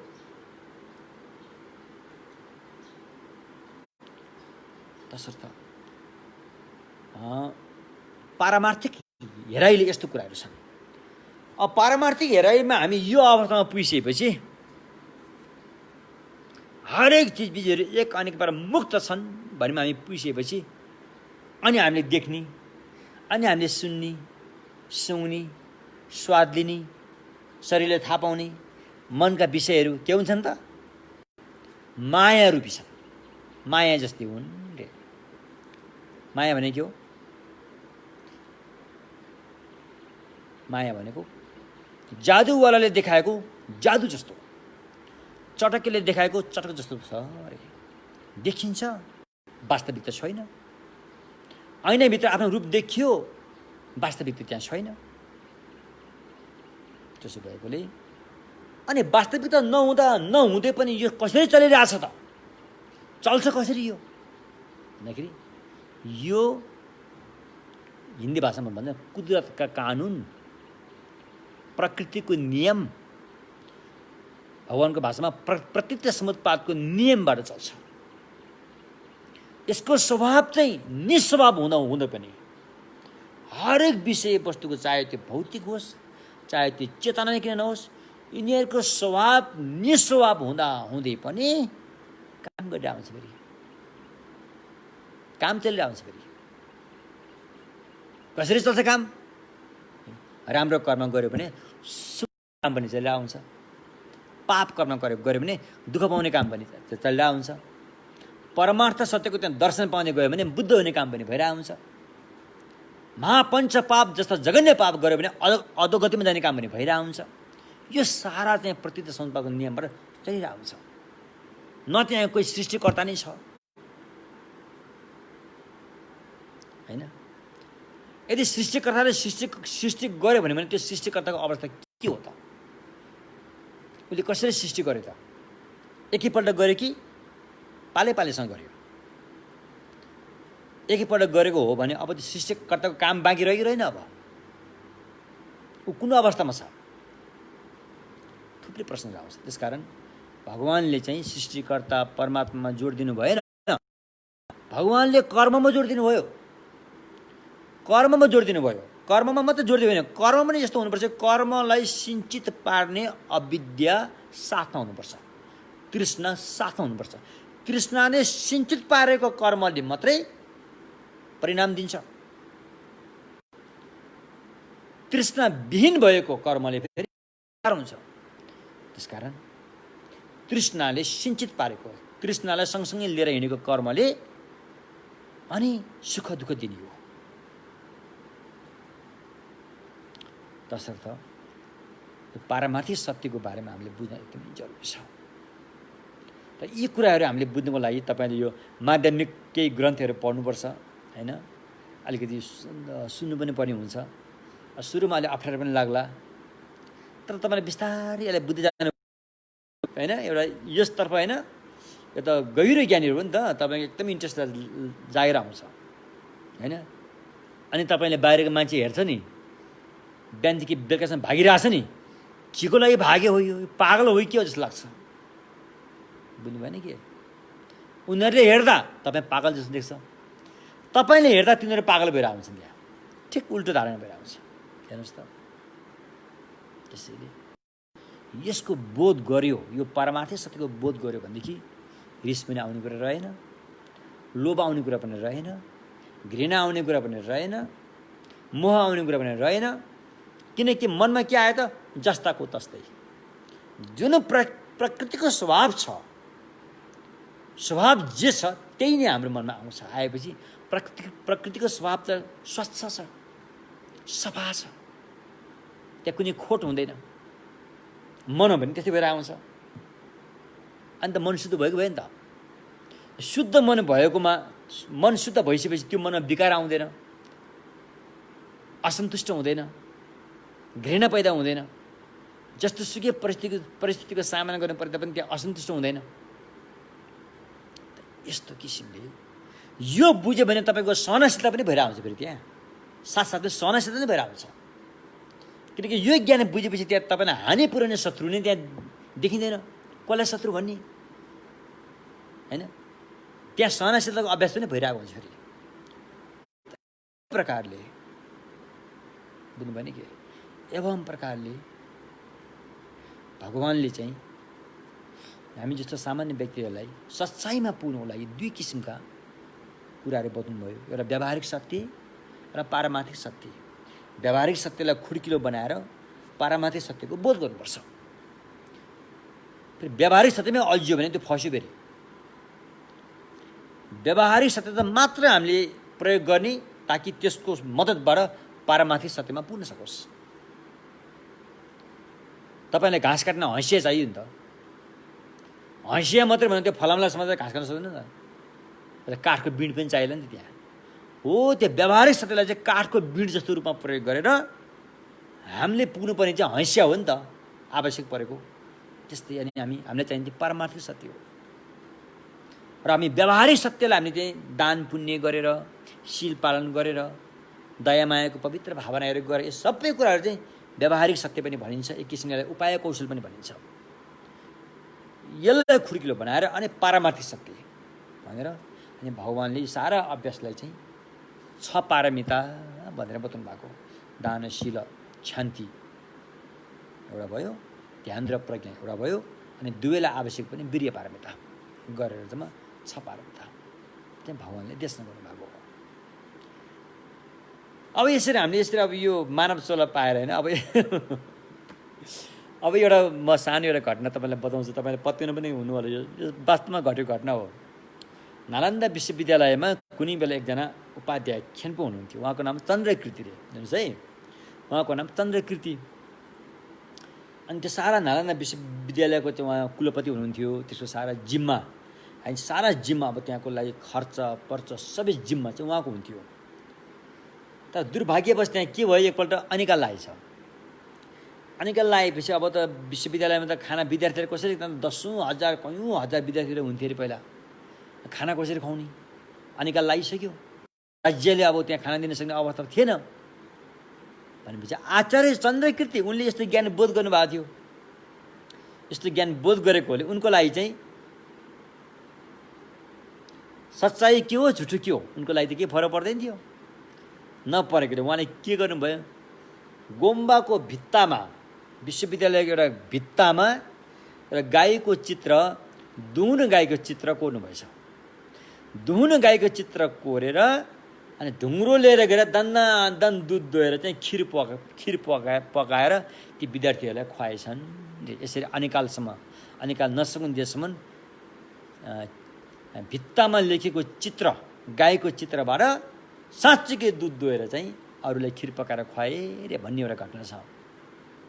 यो कसरी भएको भन्दा यसरी भएको हो। यो जब हामी वास्तविकतामा पुग्छौँ अनि हामीले मन चाहे अनुसार त्यहाँ काम गर्न सकिन्छ, बुझ्नु भएन? जुन कुरो अरूले पत्याउन गाह्रो हुन्छ यस्ता घटनाहरू भएको छन्। त त्यसो भएकोले यो ज्ञान चाहिँ कस्तो ज्ञान हो त? चित्रमा लेखेको गाईबाट साँच्चीकै दुध दुहुने ज्ञान हो। यो दुध मात्रै दुहुँदैन, खिर पकाएर पनि खाइन्छ, बुझ्नु भएन कि? त्यस्तो ज्ञान हो यो। त्यसकारण अब अहिले हामी जस्तो व्यक्तिहरूले त अलिकति पचाउन गाह्रै होला यो, होइन? तर हामीले जानेन भनेर यसरी बसेर पनि काम छैन। सुरु त गर्नु पऱ्यो नि त, पाइला चाल्नु पऱ्यो नि त।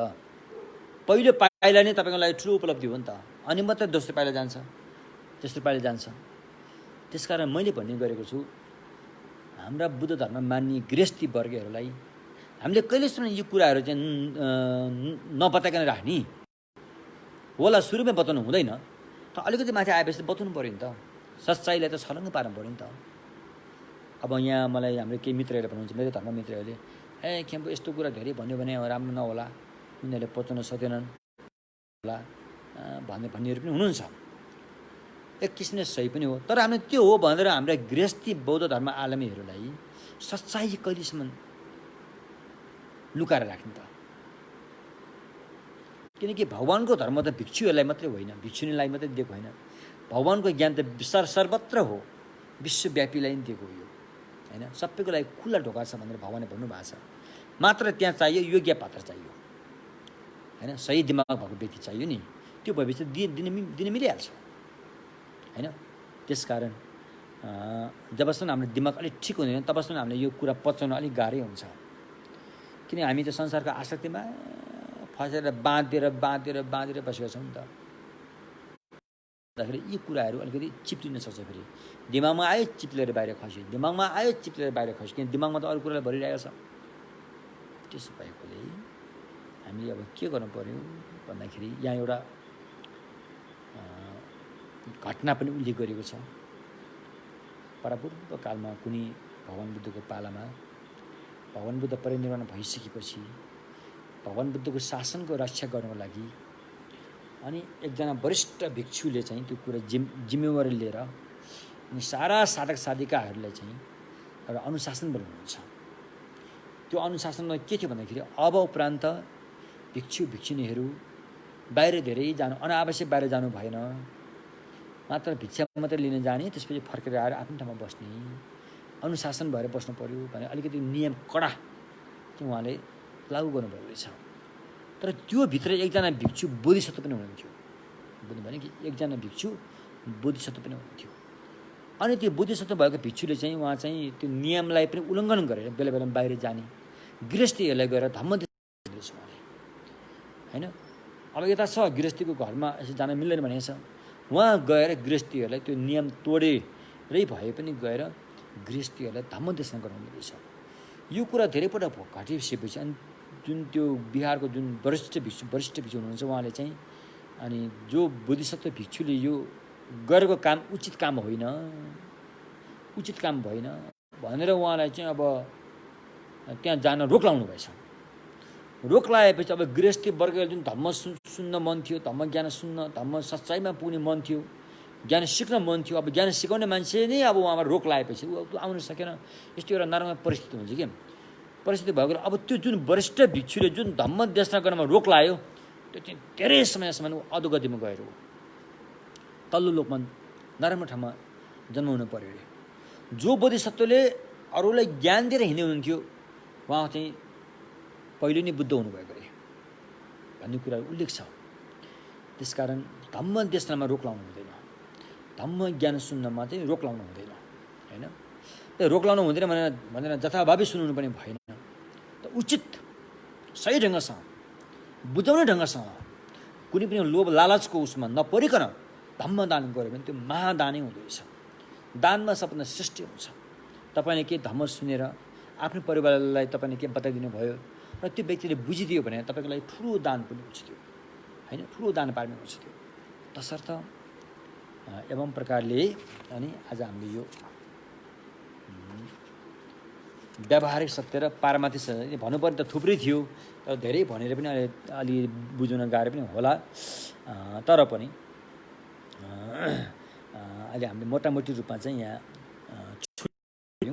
व्यावहारिक सत्य के हो, पारमार्थिक सत्य के हो भन्ने हामीले चाहिँ मोटामोटी रूपमा चाहिँ छुने कोसिस गऱ्यौँ होइन।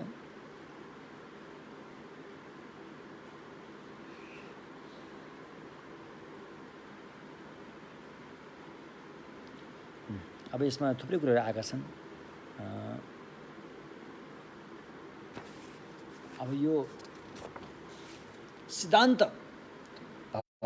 मार्गमा केही फरक सिद्धान्त पनि भएका छन् होइन। थेरवादको सिद्धान्त आफ्नै ठाउँमा होला होइन, वैभाषिकको सिद्धान्त आफ्नै ठाउँमा होला, सौतान्तिकको सिद्धान्त आफ्नै ठाउँमा होला, माध्यमिकको सिद्धान्त आफ्नै ठाउँमा होला। तर सबै सिद्धान्तहरूको यो कुरा कसरी आयो भन्दाखेरि यही पारमार्थिक सत्यलाई चाहिँ पारमार्थिक सत्यको खोज गरेको हो। सच्चाइको खोज गर्ने क्रममा यी सिद्धान्तहरू चाहिँ देखा परेको हुन्।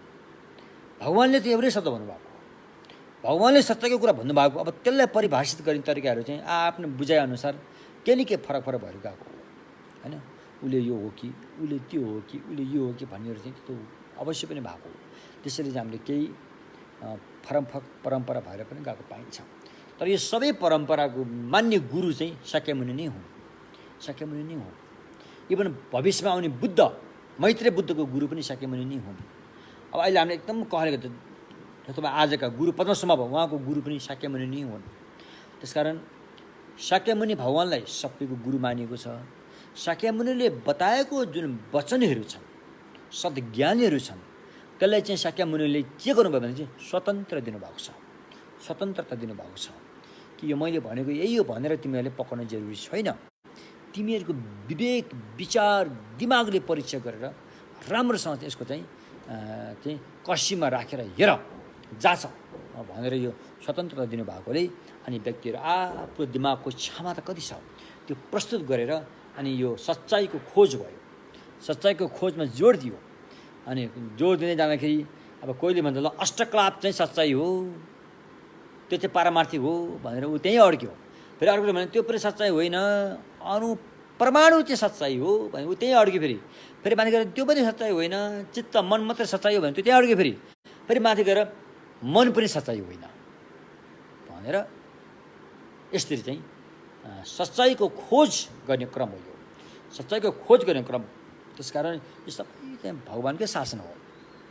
यो ठुलो यो सानो यो राम्रो यो नराम्रो भनेर छुट्टिनु अब पुरै छ नि त्यहाँ। यो सबै खोज गर्ने, सच्चाइलाई खोज गर्ने एउटा उपाय हो यो, बुझ्नु भएन कि।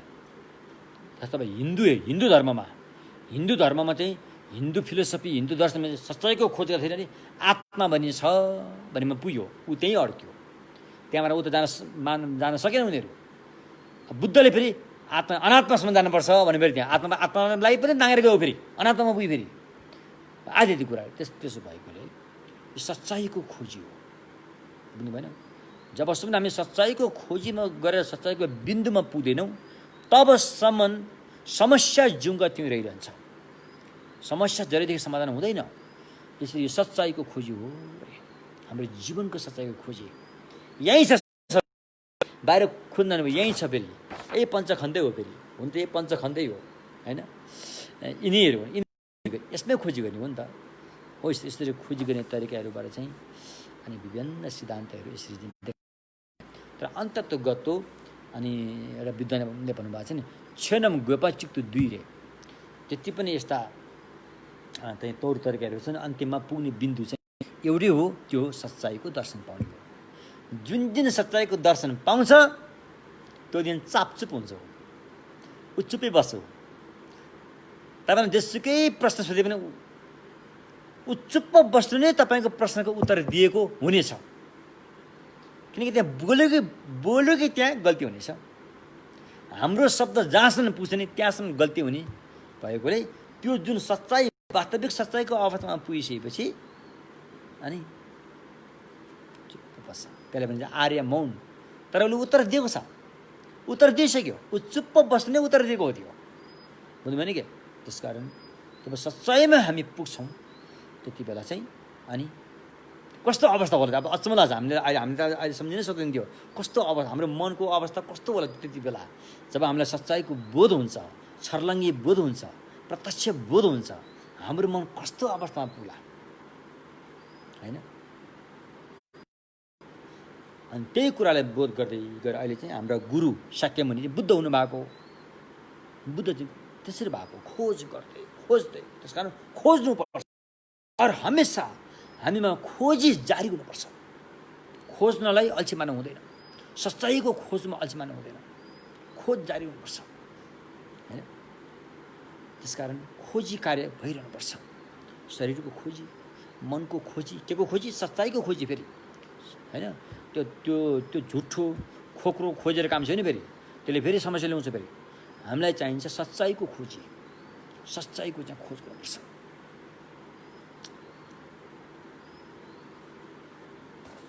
र आजको विषय अलिक गाह्रो भएकोले धेरै नजाउँ, यतिमै सीमित राखौँ होइन। सम्भवतः भोलि पनि अलिकति म यसलाई अलिकति स्पष्ट पार्ने कोसिस गरेँ। भोलि चाहिँ अब यस्तो पारमार्थिक सत्य, पारमार्थिक सच्चाइलाई अब अभ्यास कसरी गरिन्छ, हाउ टु प्र्याक्टिस होइन, अभ्यास गरिन्छ कसरी भन्ने कुरा चाहिँ भोलिबाट आउँछ। त्यसकारण यति भन्दै आजको प्रवचन यहाँ टुङ्ग्याउँछु। सोनम दिए थम्जे सिबाङ्गे थम्लेङ्गे पे डाना फम्जे ने के गा नाचे बलौं ठुपा सिपे छोले न्डो वान्डो वाइसु।